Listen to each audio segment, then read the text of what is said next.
Hi, teachers. Welcome to the training of how to use La Cuarentena, Redshift Education's immersive video game for teaching the present perfect in context, in your Spanish classes.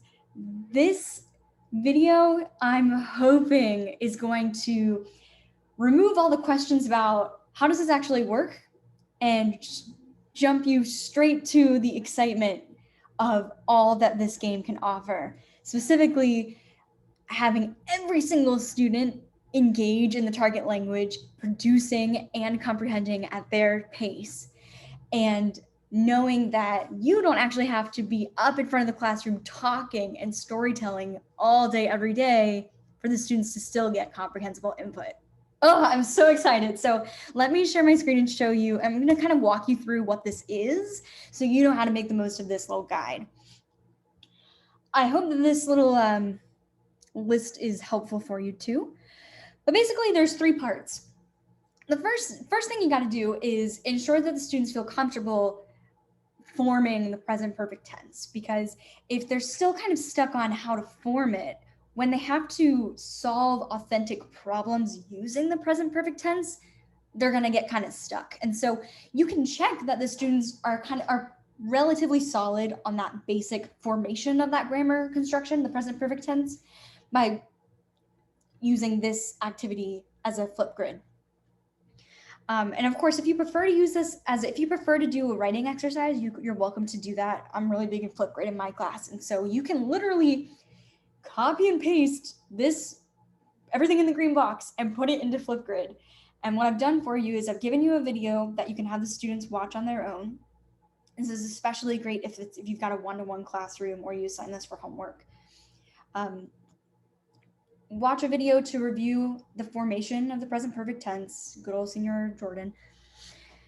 Talk about how they've been feeling, what activities they've done today, and something that someone has said recently that surprised them, which are some prompts about their own life that's kind of activating the present perfect tense. And this, you can check that, you can check it and see which students need some extra help in the present perfect tense before you move on to the game.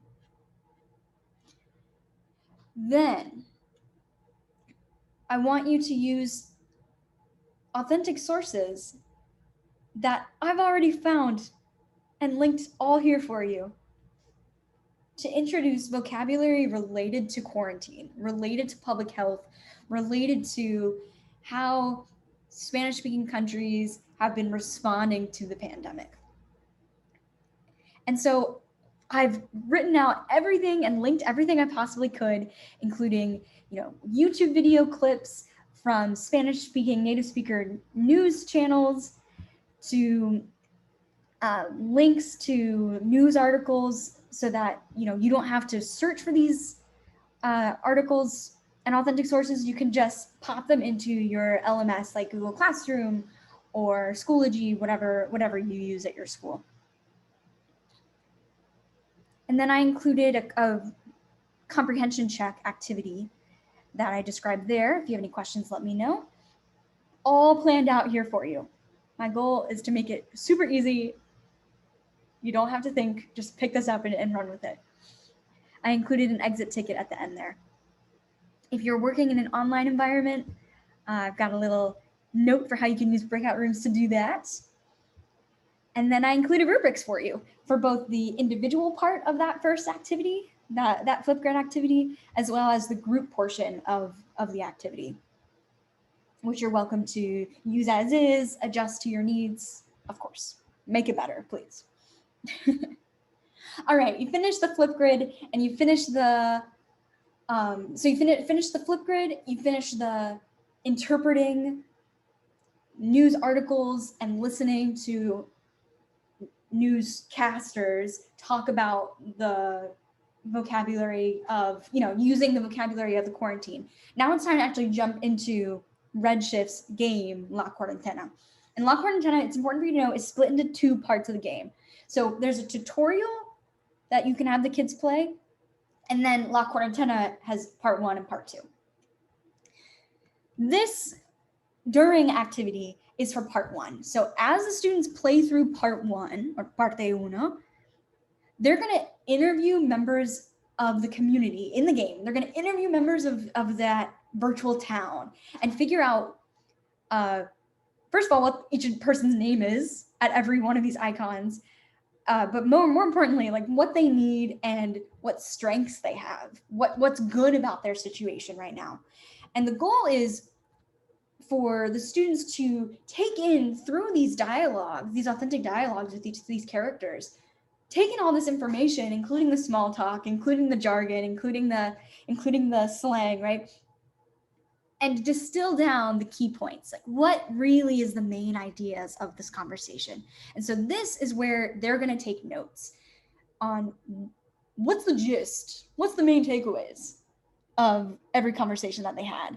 And if you like, you can have them do this individually. I find that it's awesome to have this game be played in groups of 2. The game can be played in single player or multiplayer in groups of 2. And I think that the students enjoy collaborating in this. So you can make this in a Google Doc.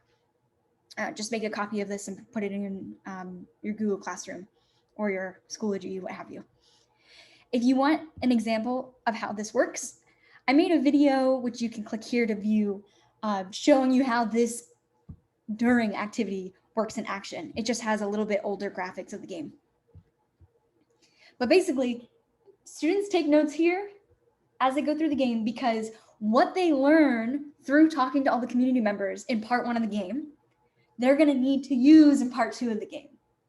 So it will ensure that they're actually doing the work and understanding it. So it's like a comprehension check for you, and it's a memory aid for them.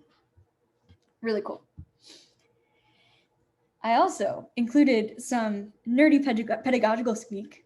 If you're like me and you're like, ooh, I want to know all the nerdy stuff about why all these activities are so phenomenal. You know, like why are they so aligned with proficiency and best practices and CI? You can read all of that here. Or if you've got a department to convince, like maybe all of you guys in your department have to do the same activities, you can just copy and paste this and send this to them. Or if you have to justify what you do to admin, look, I got you right there. If you need money, you want to apply for a grant to buy this, just put this in your grant. I don't mind at all. All right, they've finished part 1 of the game. Now it's called the post activity, but they're really in part 2 of the game.